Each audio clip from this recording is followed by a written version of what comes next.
Hey friends, SGT here, and I want to ask you to think with an open mind for this call. I've got Harley Schlanger, the national spokesman for the LaRouche organization and a campaign coordinator for LaRouche PAC on the line, and I want to welcome you. Harley, thanks for taking the call. My pleasure, Sean. Good talking to you. Well, it's good talking with you, and I just want to level set for everybody because LaRouche PAC traditionally has been a political action committee in support of Democratic candidates. And as you know, because I know you've been following some of the work on SGT Report, we really try hard to be free thinkers, and we're looking for truth, Harley, wherever we can find it. And a lot of the things LaRouche has been saying, Lyndon LaRouche has been saying, have really, really been resonating with me. And I wanted to get you on the line to talk about a variety of issues.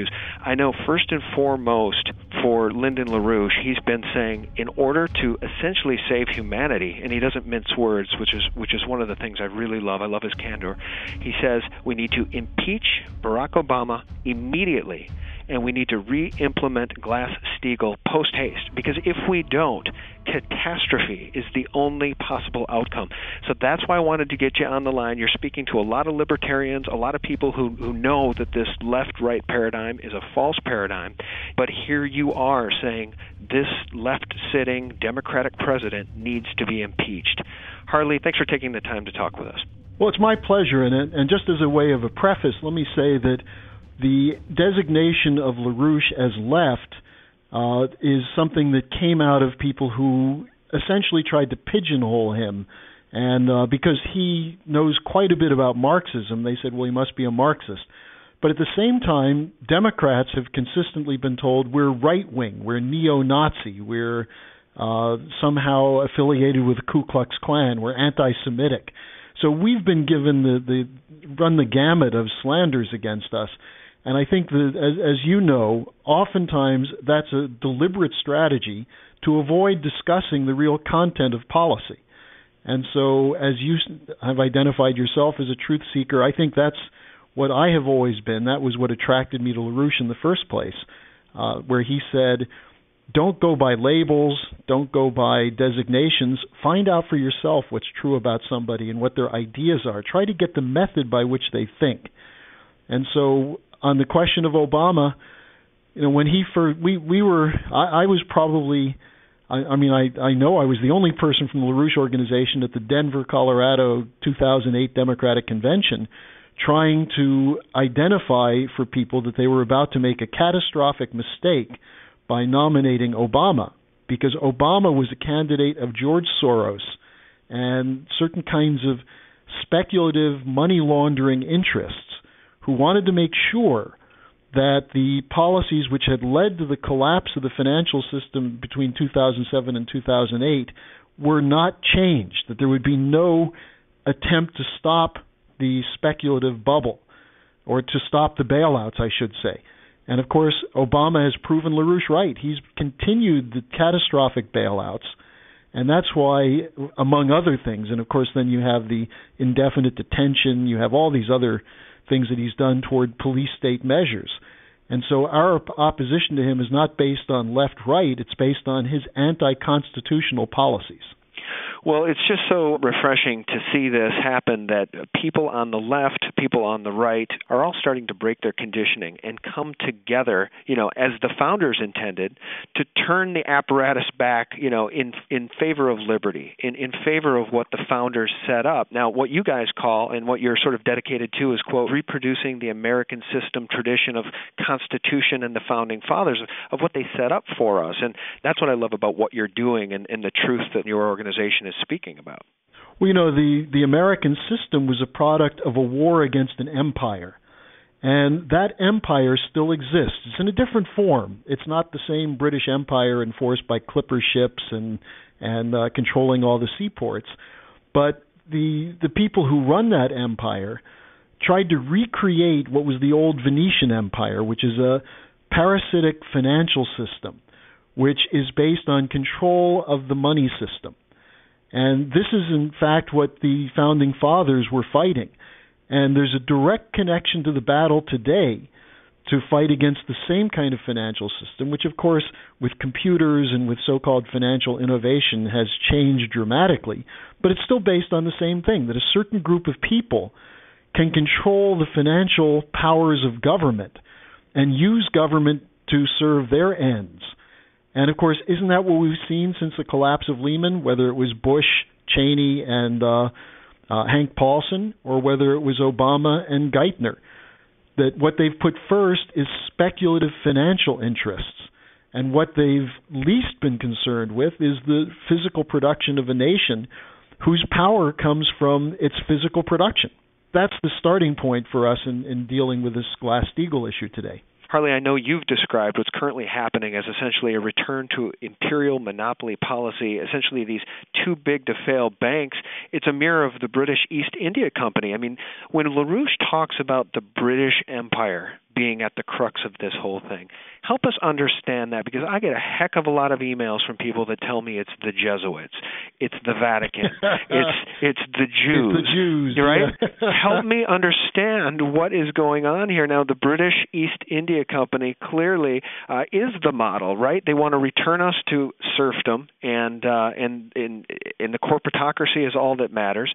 Just help us level set. When LaRouche talks about the British Empire being behind all of this, and Obama as being a pawn, essentially, a tool, a puppet of the British Empire under their full control, help us understand how he knows that. Help us understand how that's possible. Well, for the sake of brevity, I won't go back 4,000 years to the history of empires, but I assume most people realize we had a succession of empires, including the Roman Empire, the Venetian Empire, and then the most modern version is the Anglo-Dutch, which came about after 1688 and took over the crown of Great Britain. Now, our founding fathers developed the American system to take power away from them and to make the sovereign not a crown which bestows monopoly privilege on the few, but that the people, through representative government, through a republic, would be the ones who decide what the policy should be, including currency, credit, and debt, which is in our Constitution.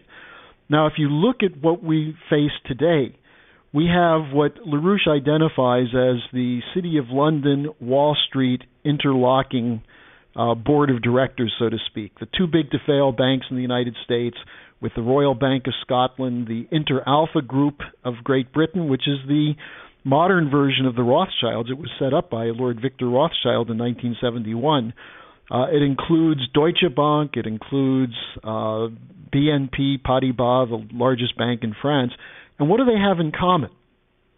They're looking for the quickest return of money that they can make, the quickest profit that they can get. And so they oppose the idea of nations that are interested in longer-term projects that will increase productivity and lift all boats. They're interested in short-term profit. And when you start studying this, and we just put out a special report on this, which we call a Global Showdown Against the British Empire, which names the names and goes through this. But what you have is an interlocking board of directors that controls a group of cartels in all areas: a finance, insurance, banking cartel, the oil and strategic metals cartels, the grain cartels, the pharmaceutical cartels, and so on. And these are not constituted in the interest of any nation, but they function now as international speculators. And so whether it's the health care bill of Obama, which was really an insurance bailout and a pharmaceutical bill, or the banking bailout, or in fact today the assertion of this new idea of the right to protect, that we have to intervene without going through a constitutional process. We have to intervene in Libya or Syria or wherever our great leader decides we have to intervene. This is, if you look behind it, it's an attempt to force Russia and China to submit to this international financial oligarchy. Right. And the Russians aren't going to do it, because the Russians say, look, we have raw material wealth and we're concerned with the future of our people. But let me jump in and say this is why it's so important that people understand this, and this is why I appreciate so much what LaRouche and what you folks are saying, is that Obama and the people to whom he's beholden are going to push us right to the edge of thermonuclear war, because Russia will not back down. Take it from there. I mean, this is very, very, very serious stuff. Well, and this is absolutely right. And this is where you see just a handful of people in the Congress who have some sense of this. Recently, Representative Ron Paul said he's going to put forward a bill that there can be no intervention in Syria without going through the constitutional requirement of the Congress. Representative Walter Jones of North Carolina has a bill, HCR 107, which reasserts the Constitution, which is, in Jones's bill, it's a very short bill, but it says it's an impeachable offense for a president to launch military offensive actions without going through the Congress. It just restates the Constitution. Jim Webb, the outgoing Democratic senator from Virginia, said that the right to protect idea, this humanitarian intervention idea of the UN ambassador Susan Rice and Samantha Power, who's a special advisor to the president, they basically think we can just go in and bomb the hell out of any country because the country doesn't adhere to policy views of the Obama administration. And this is where the connection is between war making and finance. Why would they do that? Look, the whole transatlantic financial system, after 4 years of bailouts, is more bankrupt than it was when Lehman collapsed in 2008. They've done nothing but put guarantees of the Federal Reserve System into the hands of the bankers, the gangsters who run these multinational corporations, to back up toxic debt, which should have been wiped off their books in September 2008.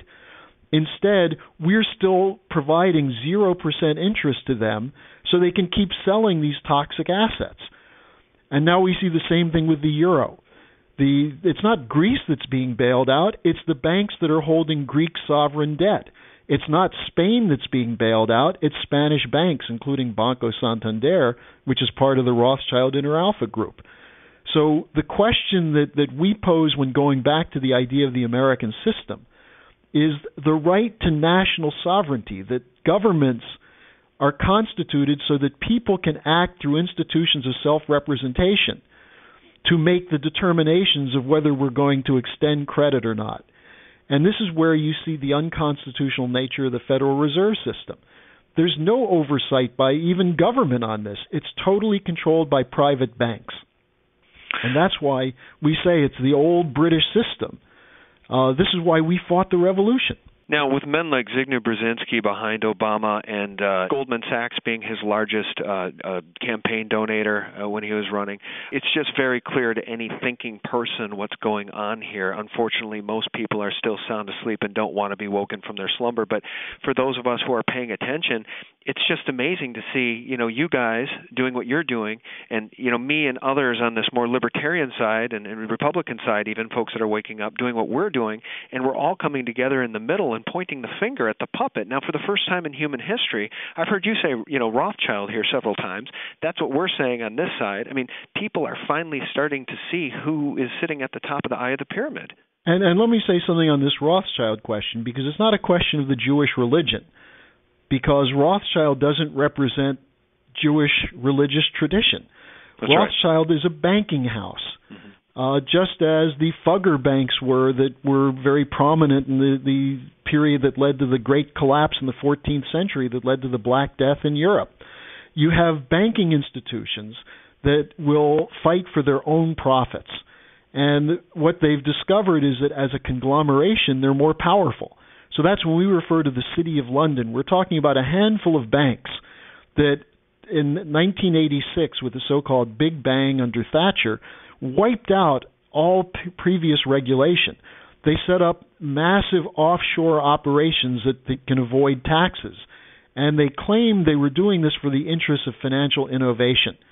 Now, the financial innovations came to the United States with two banking deregulation bills in the early 1980s that allowed commercial banks to start getting involved in mortgages. And once the mortgage-backed security market got set up, in 1989, Wendy Graham, the wife of Senator Phil Graham, Wendy Graham was appointed to head the Commodities Future Trade Commission. And she used that to deregulate futures markets, which set up the commodity speculation known as derivatives. Now, in the old days, a futures market was based on the delivery of a product. So when you placed a bet on the price of corn or pork bellies or something like that, at the end of the term, you ended up with something physical. Derivatives are technically known as something derived from something of value but with no inherent value. And they started buying and trading bets on the prices. And that was the beginning of the bubble that took off in the period under Bush Jr.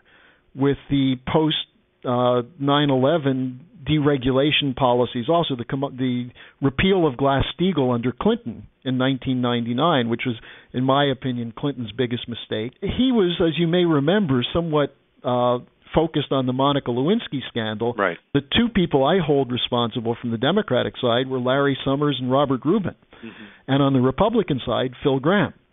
And then Phil Gramm in 2000 with the Commodities Futures Modernization Act allowed banks to engage in completely unregulated over-the-counter derivatives operations. And so we built up from 2000 to about 2008 close to a market that included $2 quadrillion worth of trading in these things of no inherent value called derivatives. And they were sold to us as risk management tools. And, of course, they said these are rocket scientists who are devising them. They're too complicated for people to understand, but don't worry, they're going to protect you. Now, whenever you hear something like that, you know there's a fraud involved. And it started to blow out. It actually, the first big blowout, the warning sign, was 1998 with the long-term capital management, which was a derivatives trading scheme designed by Nobel Prize-winning economists and so-called rocket scientists. But it was just betting. It was a systematic betting operation, and with no regulatory power left because of the deregulation bills in the 80s and 90s, and you know how they were sold. I mean, obviously there is too much government regulation in certain areas. We don't need someone to tell us what grade toilet paper should be in the bathrooms of offices. There's over-regulation, but there are a few areas where regulation was upheld by the Founding Fathers, and one of these was on banking. And this goes back to Alexander Hamilton and George Washington, who basically showed that you could take a debt. The American Revolution had a pretty big debt on the United States. And the question then, like today, is how do you pay the debt? And what Hamilton said is that we need to have some mechanism to generate credit outside of the hands of the big bankers so that we can provide credit for the building of the nation. That was what the original intent of the Bank of the United States was. As opposed to a Federal Reserve, which is totally controlled by private banks, the Bank of the United States, the policy on credit was made by the U.S. Congress.